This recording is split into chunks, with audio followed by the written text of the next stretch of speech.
Memory. अब next आता है हमारा memory allocation. OS operating system gives memory to processes using different method.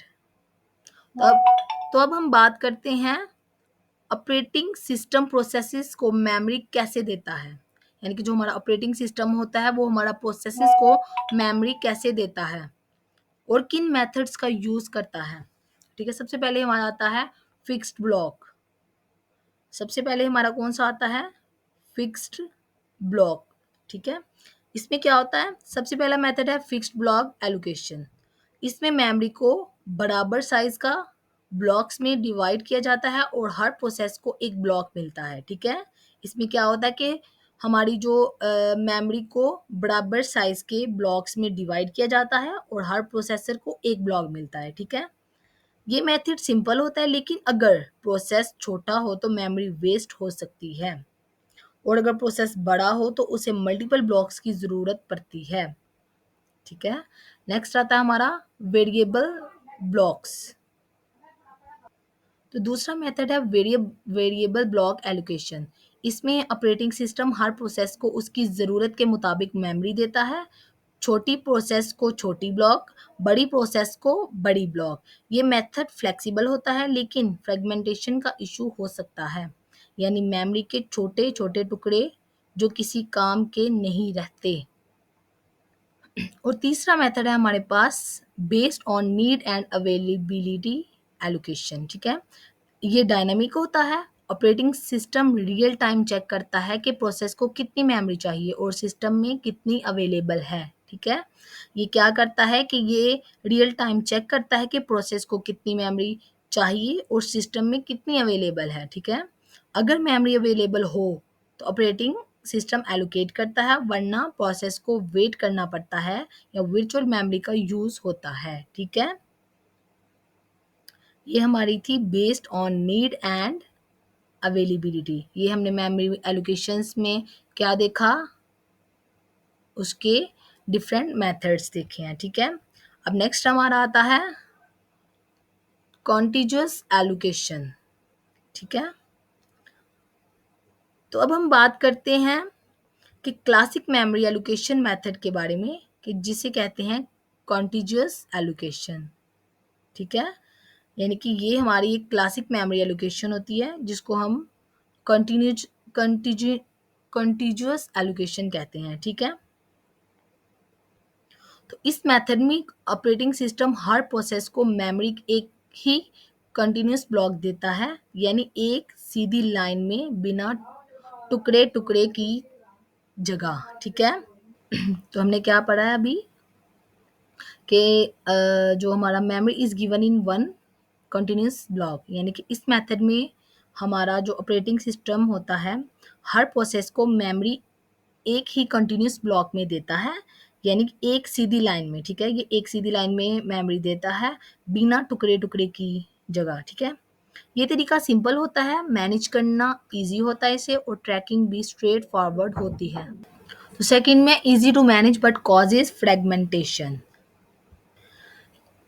लेकिन इस मेथड का एक ड्रॉबैक भी है, फ्रेगमेंटेशन। ठीक है, जब प्रोसेसेस डिलीट होते हैं या कंप्लीट हो जाते हैं तो मेमोरी में छोटी छोटी खाली जगह रह जाती है। ठीक है, ये गैप्स नए प्रोसेस के लिए काम की नहीं होती और सिस्टम की मेमोरी वेस्ट होने लगती है। ठीक है, यानी कि इसमें हमारा जो होता है ये फ्रेगमेंटेशन, इसमें हमारे पास फ्रेगमेंटेशन आ जाती है कॉन्टिग्युअस एलोकेशन में। ठीक है, अब हम देखते हैं फ्रेगमेंटेशन। फ्रेगमेंटेशन, तो अब हम बात करते हैं एक इम्पॉर्टेंट कॉन्सेप्ट की, जो है फ्रेगमेंटेशन, यानी कि जो मेमोरी एलोकेशन के दौरान होता है।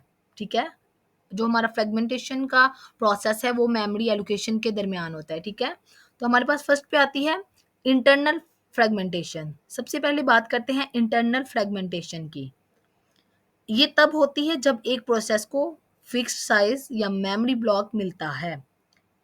ठीक है, ये कब होती है, जब एक प्रोसेस को फिक्स साइज का मेमोरी ब्लॉक मिलता है लेकिन प्रोसेस उस ब्लॉक का पूरा हिस्सा यूज नहीं करता। तो रिजल्ट क्या निकलता है हमारा, ब्लॉक के अंदर कुछ मेमोरी अनयूज्ड रह जाती है जो किसी और प्रोसेस के काम नहीं आती।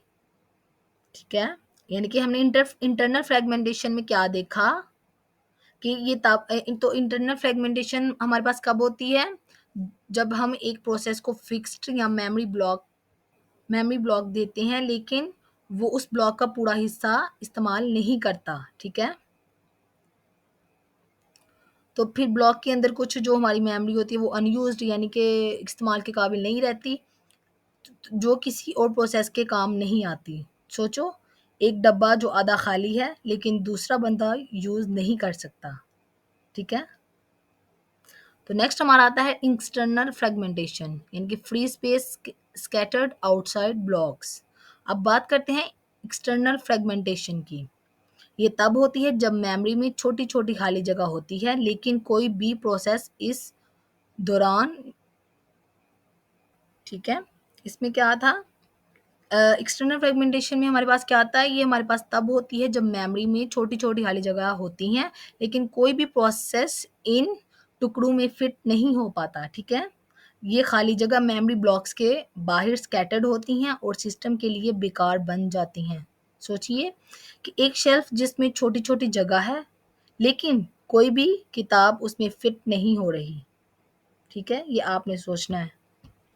नेक्स्ट हमारा आता है पेजिंग। सबसे पहले हम बात करते हैं अब पेजिंग की। ठीक है, कि स्मार्ट मेमोरी एलोकेशन टेक्निक के बारे में। ठीक है, अब हम बात करते हैं एक स्मार्ट मेमोरी एलोकेशन टेक्निक के बारे में जिसे हम कहते हैं पेजिंग। ठीक है, memory is divided into small fixed size pages, यानी कि हमारे पास सबसे पहले आता है पेजेस एंड फ्रेम्स। पेजिंग में ऑपरेटिंग सिस्टम मेमोरी को छोटे छोटे फिक्स साइज यानी टुकड़ों में डिवाइड करता है। इन टुकड़ों को हम पेजेस कहते हैं। ठीक है, रैम भी छोटे छोटे ब्लॉक्स में डिवाइड होता है जिसे हम फ्रेम्स कहते हैं। ठीक है, यानी कि ऑपरेटिंग सिस्टम मेमोरी को छोटे छोटे जो फिक्स साइज में यानी कि जो छोटे छोटे टुकड़ों में डिवाइड करता है उसको हम पेजेस कहते हैं। तो रैम भी छोटे छोटे ब्लॉक्स में डिवाइड होती है। ठीक है, जिसे हम फ्रेम्स कहते हैं। तो ऑपरेटिंग सिस्टम हर पेज को किसी न किसी फ्रेम से मैप करता है, यानी पेज P1 जाता है फ्रेम F1 में, पेज P2 जाता है फ्रेम F2 में और ऐसे ही आगे। ठीक है, आगे no need for continuous space. ठीक है, सबसे बड़ी बात यह है कि पेजिंग में मेमोरी को कंटिन्यूअस ब्लॉक की ज़रूरत नहीं होती।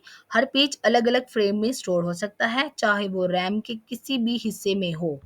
इससे फ्रेगमेंटेशन का इशू कम हो जाता है और मेमोरी का बेहतर यूज़ होता है। नेक्स्ट आती है हमारी समरी।